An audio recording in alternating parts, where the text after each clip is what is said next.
สวัสดีค่ะทุกคนกลับมาพบกับกวาง KDS อีกครั้งนะคะวันนี้ก็จะมาแนะนำซีรีส์เรื่อง Bad Guy ล่าล้างเมืองเมื่อผู้กองโชคตำรวจนักสืบหนุ่มถูกฆาตกรรมโดยฆาตกรต่อเนื่องที่ตำรวจทั้งนครบาลกำลังตามล่าผบ.นำชัยผู้บัญชาการตำรวจนครบาลซึ่งเป็นพ่อของผู้กองโชคสั่งให้สารวัตรพิทักษ์ตำรวจที่มีฉายาว่าสารวัตรหมาบ้ากลับมาจากการถูกพักราชการเพื่อตามล่าตัวฆาตกรต่อเนื่องและมอบอำนาจทุกอย่างไม่เลือกวิธีการเพื่อจับฆาตกรรายนี้ให้ได้โดยให้ผู้กองอลิซตำรวจสาวที่ผบ.เชื่อใจมาเป็นผู้ช่วยสารวัตรพิทักษ์ในการทำคดีนี้สารวัตรพิทักษ์เลือกใช้วิธีการที่ไม่เคยมีตำรวจคนไหนใช้มาก่อนนั่นคือการนำตัวอาชญากร3 คนออกจากคุกและตั้งทีมสอบสวนพิเศษขึ้นมาเพื่อตามล่าฆาตกรรายนี้นักโทษทั้ง3ประกอบด้วยยักษ์นักเลงมาเฟียตัวใหญ่เรดนักฆ่าผู้ช่ำชองและสกายฆาตกรต่อเนื่องเลือดเย็นทั้ง3ได้รับข้อเสนอให้ช่วยจับคนร้ายแลกกับการได้ลดโทษผู้กองอลิซไม่เห็นด้วยกับวิธีการนี้เพราะนักโทษทั้ง3อันตรายเกินไป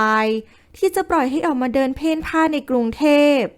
แต่สารวัตรพิทักษ์ได้อำนาจมาแล้วและยืนยันว่าจะใช้ทั้ง3 คนอลิซจึงติดตั้งเข็มขัด GPS ไว้ที่ข้อเท้าของทั้ง3 คนและเตือนว่าถ้าหลบหนีเธอพร้อมวิสามันทันที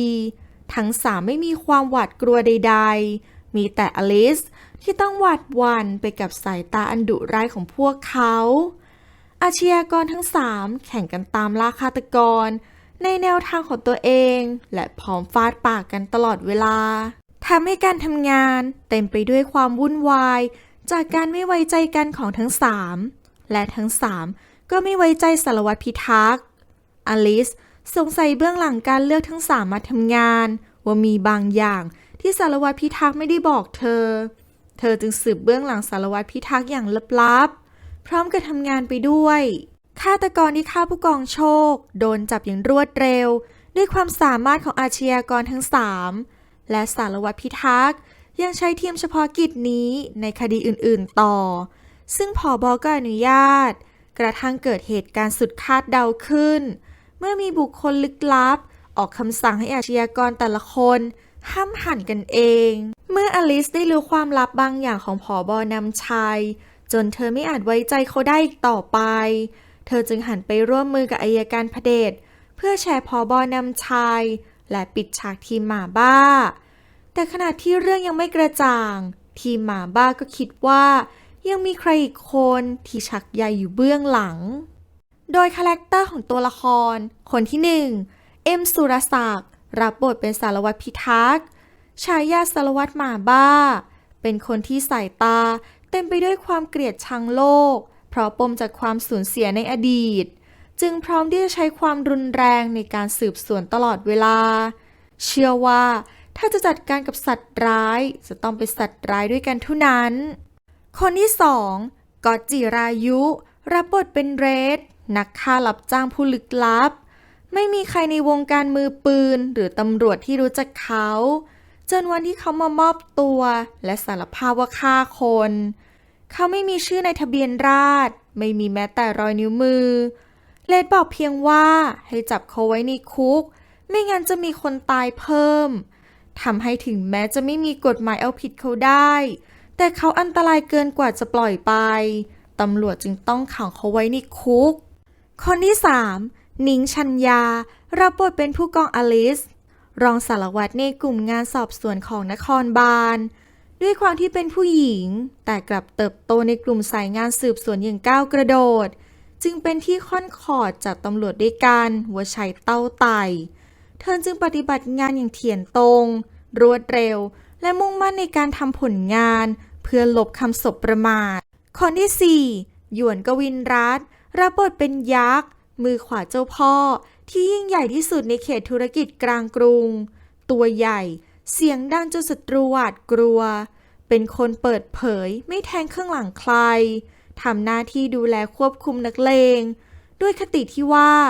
ถ้าเป็นพวกพ้องจะได้รับการดูแลดุจเครือญาติใครบังอาจมาวุ่นวายในเขตการดูแลมันจะต้องสิ้นชื่ออยู่ใต้ฝ่าเท้าคนที่5 ณ ณภัสรับบทเป็นสกายฆาตกรต่อเนื่องที่อายุน้อยที่สุด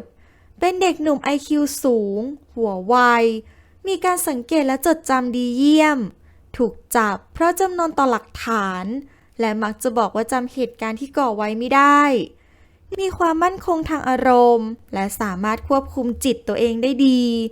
ทำให้เครื่องจับเท็จไม่สามารถจับโกหกเขาได้คนที่6 ทันธนากรรับบทเป็นอัยการเผด็จข้าราชการระดับสูงผู้เพียบพร้อมทั้งตำแหน่งและอำนาจเป็นหัวหน้าอัยการแผนกคดีฆาตกรรมผู้มุ่งมั่นที่จะปราบปรามฆาตกรเลือดเย็นต่างๆและเขายังเป็นอัยการที่ตำรวจให้ความเกรงใจเพราะความเนี๊ยบในการทำคดีไม่มีฆาตกรคนไหนรอดพ้นเงื้อมือเขาไปได้และคนที่7 วิกเตอร์ชัชวิทย์รับบทเป็นร้อยตำรวจเอกนำโชครองสารวัตรสืบสวนเป็นตำรวจหนุ่มอนาคตไกลที่ใครๆก็หมายมั่นว่าจะต้องเติบโตในหน้าที่การงานอย่างมั่นคงแต่แทนที่จะทำงานในหน่วยงานพิเศษกลับเลือกทำงานในท้องที่เป็นสายสืบประจำสน.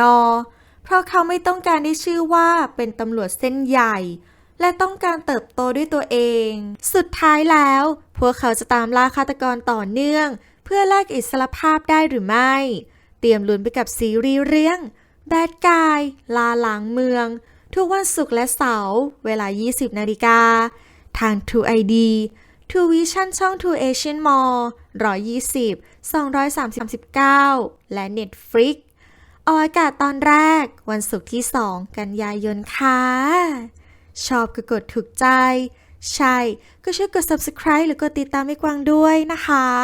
และคลิปต่อไปก็จะทำเรื่องอะไรรอติดตามรับชมกันได้เลย